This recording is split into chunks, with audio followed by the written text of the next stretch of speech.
ಎಂಥ ಆಸ್ತಿ, ಎಂಥ ಅಂತಸ್ತು, ಚಿಟ್ಕೆ ಹೊಡೆದ್ರೆ ಕೈಗೊಬ್ಬ ಕಾಲ್ಗೊಬ್ಬ ಆಳು. ಬೇಕಿದ್ರೆ ಪ್ರಾಣನೇ ಕೊಡೋ ಗಂಡ. ಮನ್ಸ್ ಮಾಡಿದ್ರೆ ನಿನ್ನ ಚಿನ್ನದ ಸಿಂಹಾಸನದ ಮೇಲೆ ಕೂರಿಸ್ತಾನೆ. ನಿನ್ನ ಹುಚ್ಚಂತರ ಪ್ರೀತಿ ಮಾಡ್ತಾನೆ. ಮದುವೆ ಮನೇಲಿ ನಿನ್ ರೂಪ ಹೊತ್ಕೊಂಡಿರೋ ನನ್ನನ್ನು ನೋಡಿ ತಾಳಿ ಬಿಟ್ಟು ನನ್ನ ಹತ್ರ ಓಡ್ ಬಂದ ಅಂದ್ರೆ ಅವನಿಗೆ ನಿನ್ ಮೇಲೆ ಅದಿನ್ನೆಷ್ಟು ಪ್ರೀತಿ ಇರಬೇಕು.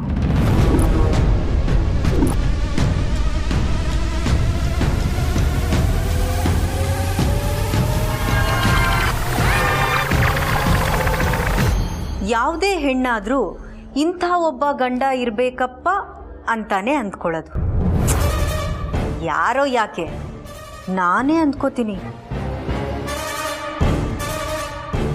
ಆ ವಸ್ತು ಇನ್ನೊಬ್ರ ಹತ್ರ ಇದೆ ಅಂತ ಗೊತ್ತಾದ್ರೆ ಅದ್ರ ಮೇಲೆ ನಾನು ಕಣ್ ಬಿದ್ರೆ ಅದನ್ನ ಕಿತ್ಕೊಂಡೇ ಅಭ್ಯಾಸ ನನಗೆ. ಆ ದೇವ್ರು ನಿನ್ನ ಹಣೆಯಲ್ಲಿ ಅದ್ ಎಂಥ ವೈಭೋಗನ ಬರ್ದಿದ್ದ.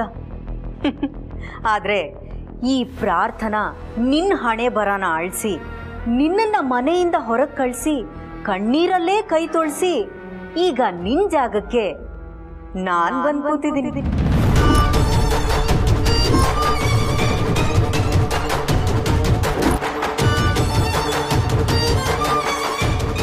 ನಿನ್ ಜಾಗಕ್ಕೆ ಬರೋದಷ್ಟೇ ಅಲ್ಲ, ಮನೆಯವ್ರು ಎಲ್ರೂ ನನ್ನ ಕೈವಶ ಮಾಡ್ಕೊಂಡಿದ್ದೀನಿ.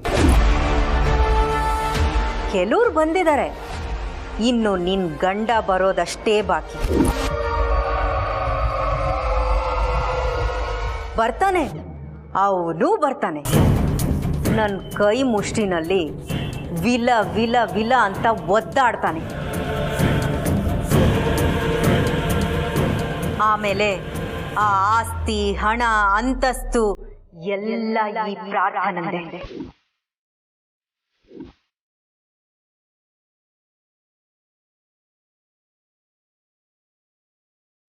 ಕಷ್ಟಪಟ್ರೆ ಯಾವತ್ತೂ ಉದ್ಧಾರ ಆಗಕ್ಕಾಗಲ್ಲ.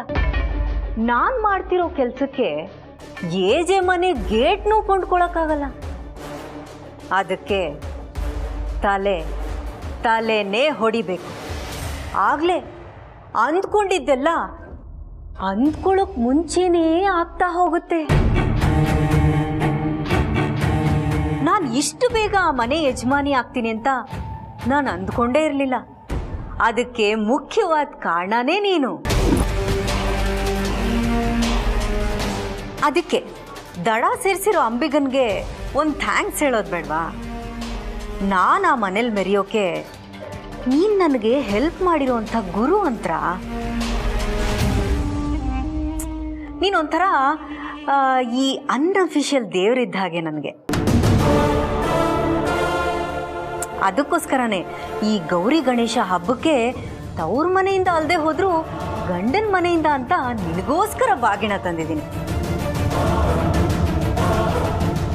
ತಗೋ ಅಂತರ ಬಾಗಿಣ. ತಗೋ ತಗೋ ತಗೋ.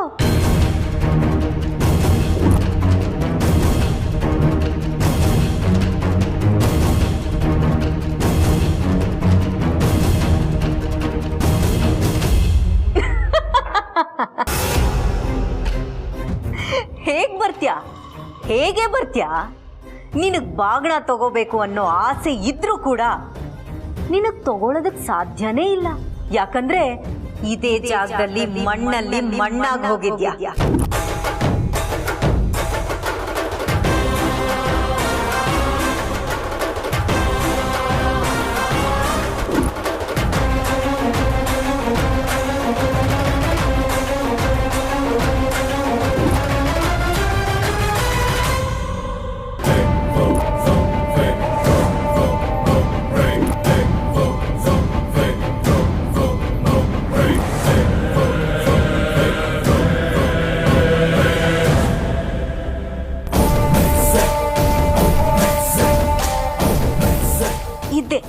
ಇದೇ ಜಾಗದಲ್ಲಿ ಅಲ್ವಾ ನಿನ್ನನ್ನು ಹೂತಾಕಿರೋದು?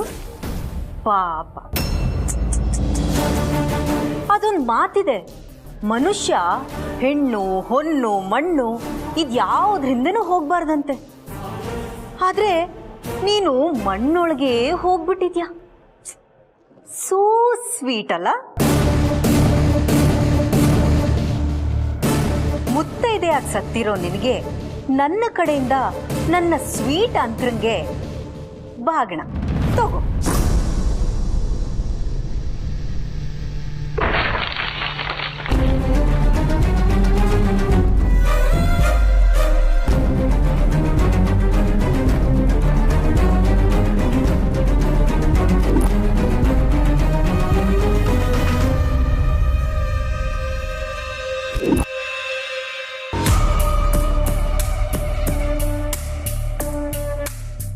ಗೌರಿ ಗಣೇಶ ಹಬ್ಬದ ಶುಭಾಶಯಗಳು.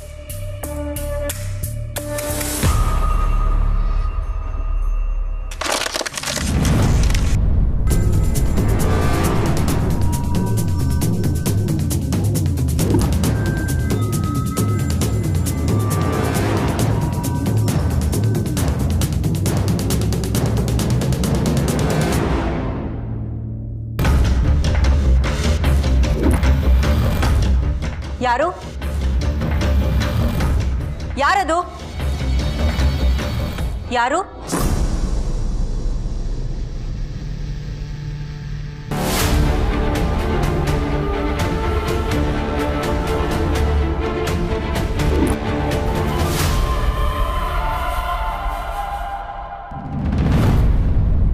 ಯಾರದು?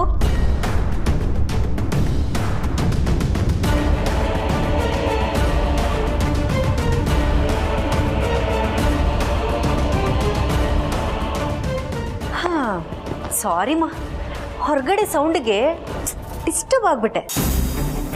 ನೋಡು, ಇನ್ಮೇಲೆ ವರ್ಷ ವರ್ಷ ಬಂದು ನಿನಗೆ ಬಾಗ್ನ ಕೊಡ್ತಾನೇ ಇರ್ತೀನಿ. ಇನ್ನು ಸ್ವಲ್ಪ ದಿನ ಆ ಮನೆನೂ ನಂದು, ಆಸ್ತಿನೂ ನಂದು. ಓಕೆ ಅಂತ ನೀನು ನಂಗೆ ಆಲ್ ದ ಬೆಸ್ಟ್ ಹೇಳಲ್ವಾ? ಹೇಳು ಹೇಳು ಹೇಳು.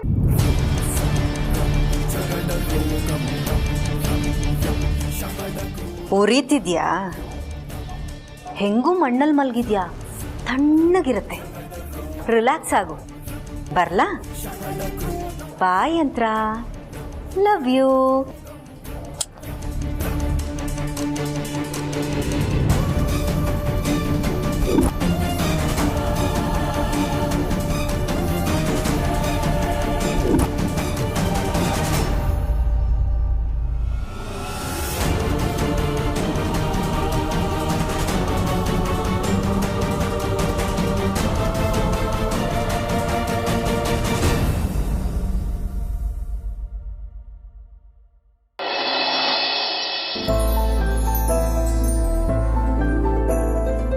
ಯಾವುದೇ ಕೆಲಸ ಮಾಡೋಕ್ಕೆ ಮುಂಚೆ ನಿನ್ನನ್ನು ಪೂಜಿಸ್ಬೇಕು, ಜ್ಞಾಪಿಸ್ಕೋಬೇಕು ಅಂತಾರೆ. ವಿದ್ಯೆ ಬುದ್ಧಿಗೆ ಅಧಿಪತಿ ನೀನು, ವಿಘ್ನ ವಿನಾಶಕ ನೀನು. ಕೊಟ್ಟು ಮಾತನ್ನು ಉಳಿಸ್ಕೊಳ್ಳೋದಕ್ಕೆ ತಲೆ ಹೋಗೋವರೆಗೂ ಹೋರಾಡ್ದೋ ನೀನು. ನಿನಗೆ ಗೊತ್ತಿಲ್ಲದೆ ಇರೋದು ಯಾವುದೂ ಇಲ್ಲ.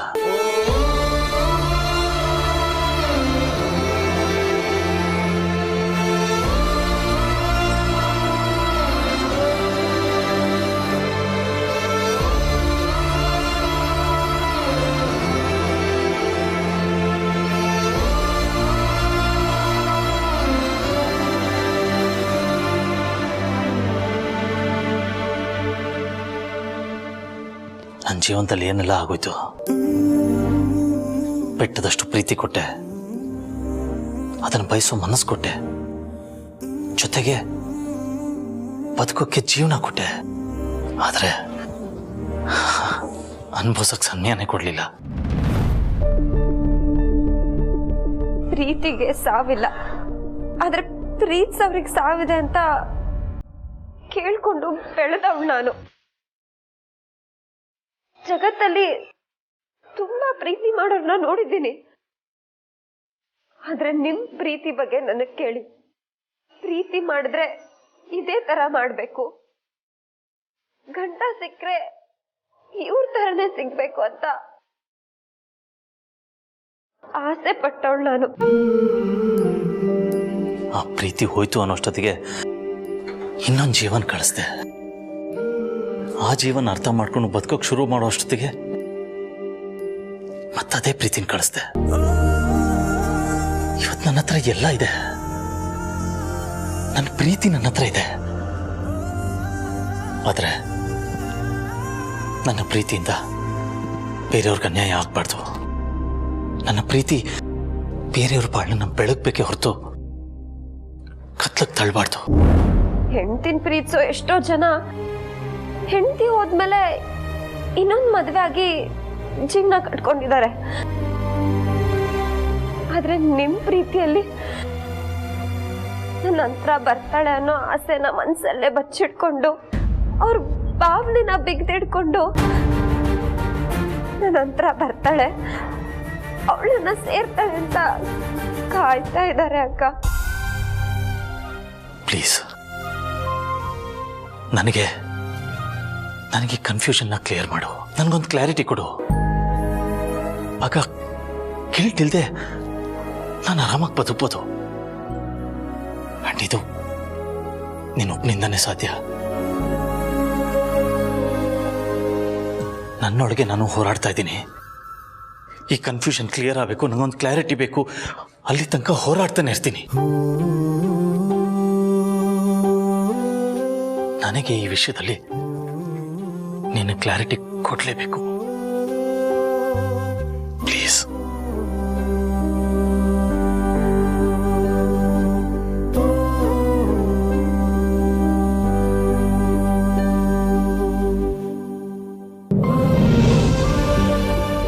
ಇಂಥ ಪ್ರೀತಿ ಇಡೀ ಪ್ರಪಂಚಕ್ಕೆ ಸ್ಫೂರ್ತಿ. ಆದ್ರೆ ನೀವು ಬರ್ಲೇ ಇಲ್ಲ ಅಕ್ಕ. ಇಲ್ಲ, ಇಂಥ ಪವಿತ್ರವಾದ ಪ್ರೀತಿನ ನಾನ್ ಸಾಯೋಕ್ ಬಿಡಲ್ಲ. ಇಂಥ ಪ್ರೀತಿಗೆ ನಾನ್ ನ್ಯಾಯ ಕೊಡಿಸ್ತೀನಿ. ಆ ರಾಕ್ಷಸಿಯಿಂದ ನನ್ನ ಮನೆನ ನಾನು ಉಳಿಸ್ಕೋತೀನಿ. ನಿಮ್ ಜಾಗನ ನಾನ್ ತುಂಬ್ತೀನಿ. ನಾನ್ ಗೌರವ ಕೊಟ್ಟಿದ್ದು ನಿಮ್ ಹೆಸರಿಗೆ, ನಿಮ್ ವ್ಯಕ್ತಿತ್ವಕ್ಕೆ, ನಿಮ್ ರೂಪಕ್ಕೆ. ಅವಳು ಯಾರೋ ಬಂದು ನಮ್ಗೆಲ್ಲ ನಂಬಿಕೆ ದ್ರೋಹ ಮಾಡ್ತಾಳೆ ಅಂದ್ರೆ ನಾನ್ ಸುಮ್ನೆ ಬಿಟ್ಬಿಡ್ತೀನ? ಇಲ್ಲ ಅಕ್ಕ, ಯಾವತ್ತಿದ್ರು ನೀವೇ ನನಗಕ್ಕ. ನಿಮ್ಗೆ ನಾನೇ ನಿಮ್ ತಂಗಿ. ನಿಮ್ ಪ್ರೀತಿನ ಸಾಯಕ್ಕೆ ನಾನ್ ಬಿಡಲ್ಲ ಅಕ್ಕ, ಬಿಡಲ್ಲ. ಅರ್ಧಕ್ಕೆ ಬಿಟ್ಟೋಗಿರೋ ಈ ಪ್ರೀತಿನ ನಾನ್ ಮುಂದುವರಿಸ್ತೀನಿ ಅಕ್ಕ, ನಾನ್ ಮುಂದುವರಿಸ್ತೀನಿ. ಆ ಮನೆ ನಂದು, ಅವರು ನನ್ ಗಂಡ. ನಿಮ್ ಪ್ರೀತಿನ ನಾನ್ ಮುಂದುವರಿಸ್ತೀನಿ ಅಕ್ಕ, ಅದನ್ನ ನಾನು ಉಳಿಸ್ತೀನಿ. ಈ ಬಾಗಿಣನ ನಾನ್ ಮನೆಗೆ ತಗೊಂಡು ಹೋಗ್ತೀನಿ ಅಕ್ಕ. ಕನ್ಫ್ಯೂಷನ್ ಇರೋ ನನ್ನ ಗಂಡನ್ಗೆ ನಾನ್ ನಿಮ್ ಜಾಗಕ್ಕೆ ಬಂದಿದ್ದೀನಿ ಅನ್ನೋ ಕ್ಲಾರಿಟಿ ಕೊಡ್ತೀನಿ. ಅವರು ಹೊಸದಾಗಿ ಲೈಫ್ ಸ್ಟಾರ್ಟ್ ಮಾಡೋ ಹಾಗೆ ನಾನ್ ಮಾಡ್ತೀನಿ. ನಿಮ್ ಮೇಲೆ ಆಣೆ.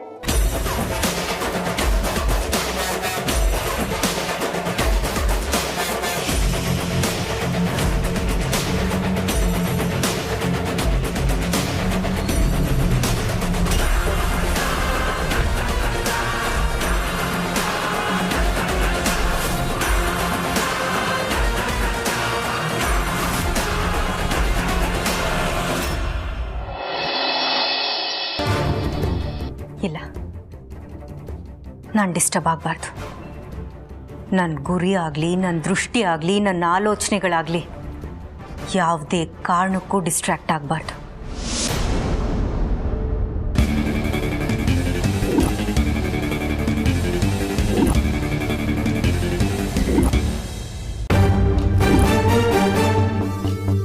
ನಿನ್ನನ್ನ ಮನೆಯಿಂದ ಹೊರಗೆ ಕಳಿಸಿ ಕಣ್ಣೀರಲ್ಲೇ ಕೈ ತೊಳ್ಸಿ ಈಗ ನಿನ್ ಜಾಗಕ್ಕೆ ನಾನ್ ಬಂದ್ ಕೂತಿದ್ದೀನಿ.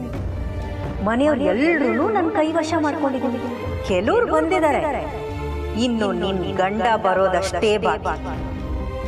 ಬರ್ತಾನೆ, ಅವನು ಬರ್ತಾನೆ.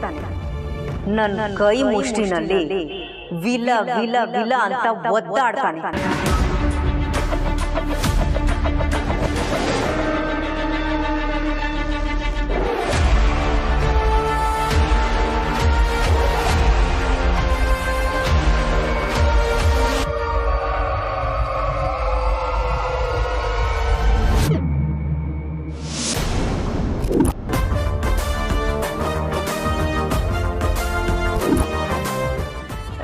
ಲೀಲಾ ನೀನಾ? ಹೌದು ಅಕ್ಕ, ನಾನೇ. ಯಾಕೆ ಹೆದರ್ಕೊಂಡ್ಬಿಟ್ರಾ? ಮತ್ತೆ ಈಗ ಹಿಂದೆಯಿಂದ ಬಂದ್ರೆ ಭಯ ಆಗಲ್ವಾ? ಎಲ್ಲರನ್ನ ನಂಬಿಸಿ ಬೆನ್ನ ಹಿಂದೆ ಚೂರಿ ಚುಚ್ಚಿದ್ಯಲ್ಲ, ನಿನ್ಯಾಕೆ ಭಯ? ಥೂ, ರಾಕ್ಷಸಿ. ನಾನೇ ನಿಮ್ಮನ್ನ ಹೆದರ್ಸಕ್ಕಂತ ಬಂದಿಲ್ಲ ಅಕ್ಕ. ನನ್ನನ್ನು ಹೆದರ್ಸೋಕೆ ನೀನ್ ಯಾವಳೆ? ನಾನು ನನ್ನ ನಿಜ ರೂಪ ಹೊರಗೆ ತೋರಿಸಿದ್ರೆ ಮನೆ ಮಂದಿ ಎಲ್ಲ ವರ್ಷಾನ್ಗಟ್ಲೆ ಹೆದರ್ಕೋಬೇಕಾಗತ್ತೆ. ಹಾಗಿರುತ್ತೆ. ಏನಿಲ್ಲ ವಿಷಯ? ಏನೂ ಇಲ್ಲ ಅಕ್ಕ, ನಿಮ್ಮನ್ನ ನೋಡ್ದೆ ನನಗೆ ಒಂದು ಕ್ಷಣನೂ ಇರೋದಕ್ಕಾಗಲ್ಲ. ನಿಮ್ಮನ್ನ ತುಂಬಾ ಮಿಸ್ ಮಾಡ್ಕೋತಾ ಇದ್ದೆ, ಅದಕ್ಕೆ ನಿಮ್ಮನ್ನ ನೋಡೋಣ ಅಂತ ಬಂದೆ. ಹೌದು, ನೀವು ಎಲ್ಲಿಗೆ ಹೋಗಿದ್ರಿ?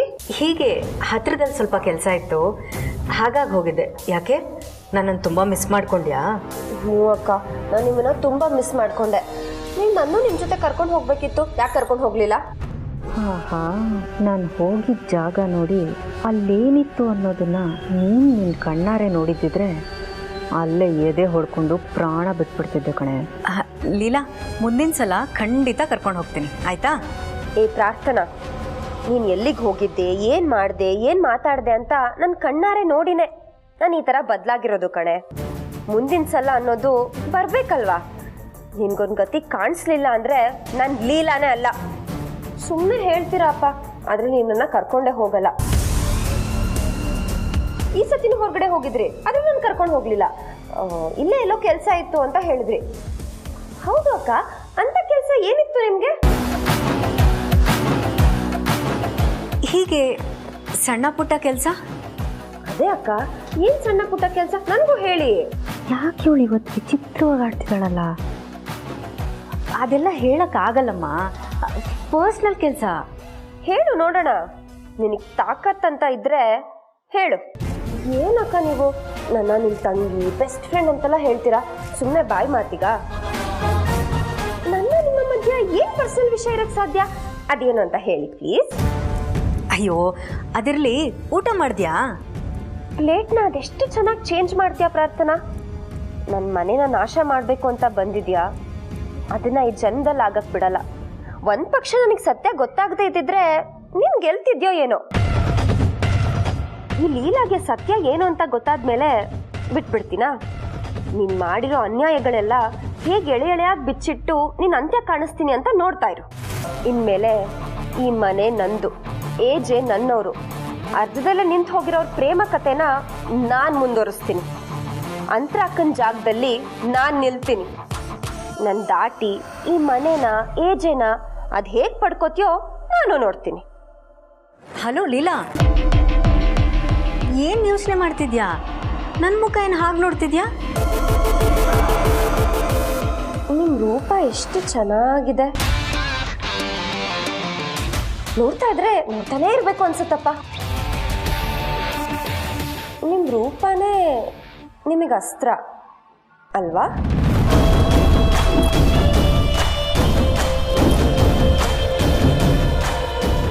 ಅಂದರೆ ಏನು ಹೇಳ್ತಿದ್ಯಾ ನೀನು? ಏನು ನಿನ್ನ ಮಾತಿನ ಅರ್ಥ? ರೂಪನೇ ನಿಮ್ಮ ಅಸ್ತ್ರ ಅಲ್ವಾ ಅಂತ ಅಂದರೆ? ಅಕ್ಕ, ರಿಲ್ಯಾಕ್ಸ್ ಆಗಿ. ಅಸ್ತ್ರಗಳಲ್ಲಿ ಸುಮಾರು ವಿಧ ಇದೆ ಅಂತೆ. ಬಿಲ್ಲು, ಬಾಣ, ಈಟಿ, ಕತ್ತಿ ಇದೆಲ್ಲ ಅಸ್ತ್ರ ಅಂತಾರೆ. ಇನ್ನು ಕೆಲವರು ಬುದ್ಧಿನ, ಇನ್ನು ಕೆಲವರು ವಿದ್ಯೆನ, ಇನ್ನು ಕೆಲವರು ಕಲೆನ. ನಿಮ್ಮ ರೂಪನೂ ಒಂದು ಅಸ್ತ್ರ ಅಂತ ಹೇಳಕ್ ಬಂದೆ. ನಿಮ್ಮ ರೂಪ ನೋಡ್ತಿದ್ರೆ ಯಾರು ಎಲ್ಲಿ ಬೇಕಾದ್ರೂ ಫ್ಲಾಟ್ ಆಗಿಬಿಡ್ಬೋದು ಅಲ್ವಾ ಅಕ್ಕ? ಓ, ಹಾಗೆ ಹೇಳ್ದ್ಯಾ? ಲೀಲಾ, ನೀನು ನನ್ನ ತುಂಬ ಹೊಗಳುತ್ತಿದ್ಯಾ. ಆ ಥರ ಏನೂ ಇಲ್ಲ ಅಕ್ಕ, ನಾನು ನಿಮ್ಮನ್ನ ತುಂಬ ಮಿಸ್ ಮಾಡ್ಕೋತಾ ಇದ್ದೆ. ಅದಕ್ಕೆ ನಿಮ್ಮ ಜೊತೆ ಮಾತಾಡಿ ಹೋಗೋಣ ಅಂತ ಬಂದೆ. ಹಾಗೆ ಊಟಕ್ಕೆ ಕರೆಯೋಣ ಅಂತ ಬಂದೆ. ಅಜ್ಜಿ ಊಟಕ್ಕೆ ಕರೀತಾ ಇದ್ದಾರೆ, ಬನ್ನಿ. ನೀನು ಹೋಗಿರು, ನಾನು ಸ್ವಲ್ಪ ನೀರು ಕುಡಿದು ಬರ್ತೀನಿ. ನಾನೇ ಕುಡಿಸ್ತೀನಿ, ಬನ್ನಿ.